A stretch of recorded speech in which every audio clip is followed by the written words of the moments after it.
Hola, muy buenos días. Mi nombre es Byron Gustavo Camacho Becerra, presentando el proyecto de medidor de CO2 con alarma para la materia de electricidad industrial. Sobre el proyecto. En tiempos de COVID es vital cuidar la calidad del aire, así como su renovación constante. Renovar el aire en espacios cerrados es fundamental para prevenir la expansión del COVID, y la forma de cuantificar la necesidad de caudal del aire exterior de ventilación está determinada por el reglamento de instalaciones térmicas en edificios, con la medición de la concentración de CO2 como uno de los métodos todos para emplearlo. A veces estos sensores representan un gran gasto para personas comunes, porque por lo que a continuación se presenta una alternativa más accesible para todo público. El objetivo del proyecto es presentar una alternativa barata y eficiente de un medidor de CO2 para que pueda ser accesible a todo público, de modo que cualquiera pueda estar al tanto del nivel de CO2 que existe en una habitación y según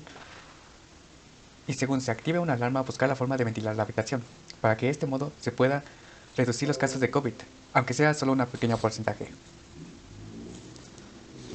En el proyecto se usarán los siguientes materiales: un Arduino, ya que es fácil de usar y es muy fácil de adaptar a todo tipo de sensores. Un sensor de calidad del aire MQ2. Este es un sensor muy accesible que puede usarse para medir distintos gases, entre ellos el C2, que es el que nos importa. Un LED ultrabrillante. Bueno, al ser una alarma visual depende de la vista, así que entre más visible sea mejor. Y una pantalla LCD 16x2 con módulo IC2. La pantalla es un requisito del proyecto y se usará como indicador.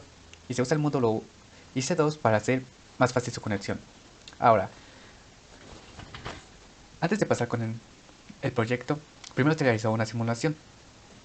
Se usó la plataforma Tinkercad, debido a que no muchas plataformas manejan la simulación de un Arduino de forma directa. Así que, como tal, aquí no se encuentra el módulo I cuadrada C. Sin embargo, se usa la configuración por defecto de la LCD. Como el sensor que estamos usando es analógico, este se puede simular fácilmente con un potenciómetro. La señal, la señal de nuestro sensor irá al puerto A0 de la placa de datos, y a su vez, en el puerto número 7 va a activar la alarma, dependiendo sea el caso. En base a este diagrama eléctrico se desarrolló la siguiente programación, donde primero se incluye una librería especial para el LCD, el liquidcrystal.h. Después se definen puertos para el LCD, se define un puerto para la alarma, se define la alarma como una salida, y después, ya en el ciclo constante, se empieza a leer el valor del sensor y se agrega una variable. Se inicializa la LCD, esto lo hace automáticamente la librería, nosotros solo tenemos que llamarla. Se imprime el mensaje de nivel de CO2, que es lo que se está midiendo. Se pone el cursor en la posición 0,1 y ahí, en esa posición, se imprime el valor del sensor. Después, se cambia otra vez la posición del cursor a 7,1 y ahí se imprime partes por millón. Por último, se establece una condición de que si el sensor se detecta una cantidad de CO2 mayor a 1000 partes por millón, se deberá encender la alarma visual. Esto se hace con un if, donde si el valor del sensor es mayor a 1000, va a mandar una señal digital en alto a la alarma. Y no, en caso no rebase este límite, siempre manda una señal de bajo a la alarma.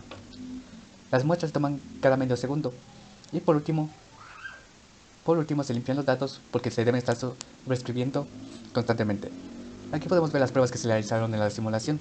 Por ejemplo, primero cuando está todo en cero, después el sensor detecta un valor cualquiera, pero no sobrepasa el límite establecido, así que no se enciende la alarma, y así en el siguiente. Y por último tenemos uno donde sí sobrepasa el límite establecido, y quiere decir que la alarma se enciende. Esto lo podemos ver aquí en modo real. Ahí está el sensor en cero, puede medir cualquier cantidad de CO2, digamos. Y cuando sea mayor que 1000, se va a encender la alarma. Ok. Ahora, para la parte física se tiene el siguiente diagrama de conexión. Ahora encontramos con el módulo IC2. Igual el sensor lo seguimos estimulando con un potenciómetro, igual es de carácter analógico, así que es lo mismo. Como puede ver, a comparación de la primera simulación, la conexión se redujo muy significativamente. Ahora solo se usan 4 puertos sin contar la alimentación. Ahora, antes de pasar a desarrollar completamente el sistema, primero se tiene que pasar por la parte de diseño. Para esto, se usó el software Liveware. Ahí dentro se creó los espacios para las conexiones. El sensor es el que va a ser soldado a la placa. La alimentación se saca directamente del Arduino, así que solo se deja el espacio para ella. La LCD solo se alimenta Y sus otras conexiones van directamente al Arduino. En la placa también va el LED y una resistencia para que no se queme. Y al Arduino va la señal del sensor y a su vez el Arduino manda la señal a la alarma. Entonces a partir de este circuito se creó la siguiente placa. Esta placa con ayuda de un taladro se perforó y se hicieron el respectivo circuito. Este se soldó. Aquí podemos ver los cables rojo y azul son la alimentación que viene del Arduino. El morado y naranja son los cables de alimentación para la LCD. El LED está soldado a la placa, el sensor también. Y estos bordes es donde el Arduino envía y manda las señales. Como se puede ver, apreciar más en la siguiente imagen. Ok, por último se hacen las pruebas correspondientes. Primero, cuando el nivel de CO, aquí marco nivel de CO2 de 47 partes por millón. Y como podemos ver, el LED aquí en esta parte aquí, pues no está encendido. Y aquí, cuando se perturbó el sensor de modo que aumentara el nivel de CO2 que percibe, se llegó a mayor que 100. Esto hace que la alarma automáticamente se encienda. Oh, sí, algo que se me olvidó mencionar es que lo máximo que podría producir de CO2 para perturbar el sensor son 200 partes por millón. Pero resulta muy agotador, así que en la programación se cambió para que ahora solo bastase con que llegase a 100 para activar la alarma, ya que normalmente el sensor oscila normal. En este espacio cerrado oscila de los 20 a los 50 partes por millón de CO2. Por lo tanto, se redujo a 100 para que no resultara difícil perturbar el sensor y pudiese apreciarse de forma correcta. Entonces, la implementación física se la mostraré a continuación. Muy bien, algo que olvidé mencionar, pero que también es pertinente de saber antes de ver la implementación física, es que se modificó la programación para, para el prototipo físico, donde primero se define el puerto para el sensor, se configura para usar con CO2, se usa otra librería que incluya el I2C, se configura el LCD, se crea una variable, se define como puerto de 7 a la alarma y se establece la alarma como una salida y el sensor como una entrada. Se inicializa el LCD, se enciende la luz de fondo y se limpian los valores anteriores. Ya en el ciclo continuo se crean variables para el almacenamiento de datos del CO2. Se posiciona el cursor del LCD en 00 para poner el mensaje de nivel de CO2. Después se posiciona en 01 para agregar el partes por millón. Después se empieza a hacer la lectura del sensor y a guardar en las variables correspondientes.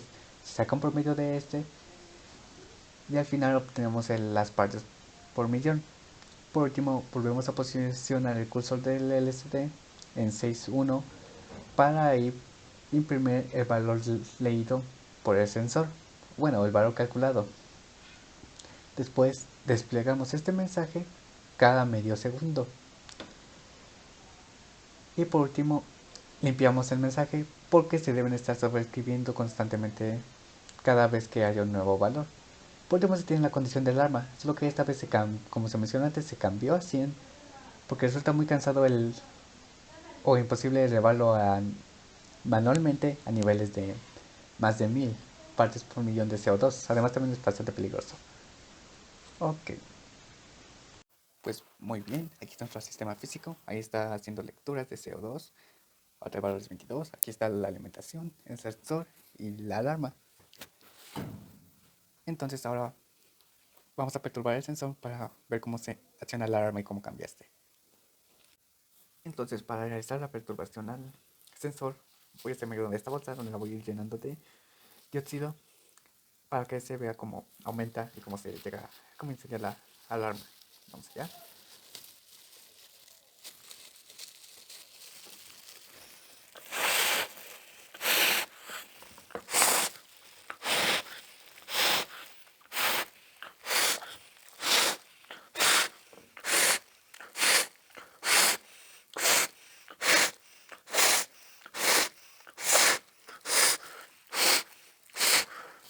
Ok, ahí llegó a un nivel de 100.